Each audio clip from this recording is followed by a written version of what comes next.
Singer की मैं बात कर रही हूँ, आप नहीं आएगी। हमार भाई साहब ये भगचौंदरी के देसिली गाय के प्रेम कहानी सुन सुन के हम परेशान हो चुके बानी। जब भी फेसबुक खोली सोशल साइट ये दोनों के भगचौंदरी कहीं प्रोग्राम होके तो एक और प्रेम कहानी तो पक्का आप लोग सुन ले होगा। लोगों की बातों में आकर के कुछ बोलता रहता है। बिल्कुल महादेव है। भगचौंदरी देसिली गाय एक नंबर के खत्म बिया। क्या बोला तूने? सबसे खत्म बिया। भोजपुरी इंडस्ट्री में अगर किसी को आप बुलाते हैं स्टेज शो करने के लिए तो देसिली गाय को मत बुलाइए, किसी और ऑर्केस्ट्रा वाली को बुला लीजिए आप। ये बड़ी अच्छी बात कही आप। पर ये देसिली गाय को मत बुलाइए, काहे कि ये सबसे बकवास है और ये खास करके यादव समाज पे तो एक दाग का ठप्पा है। क्या बोला तूने?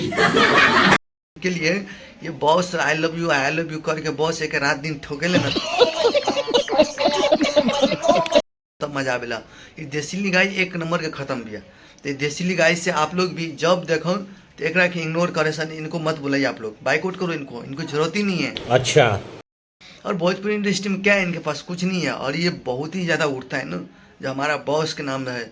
और ये मैं क्या बताऊँ इनको, ये सच में जब इनको गाली दिया था तो सब ने, यानी कि जितने भी यादव समाज का सब इनके साथ हुआ, लेकिन ये बड़ी अच्छी बात कही आप।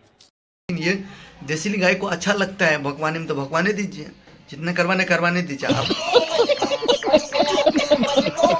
लोग टेंशन मत लीजिए इन देसिली गाय का, छोड़िए झमेला, पीछे हटाइए, कोई नाम ताम नहीं रखना इसका। ये देसिली गाय नहीं, ये रंडी है।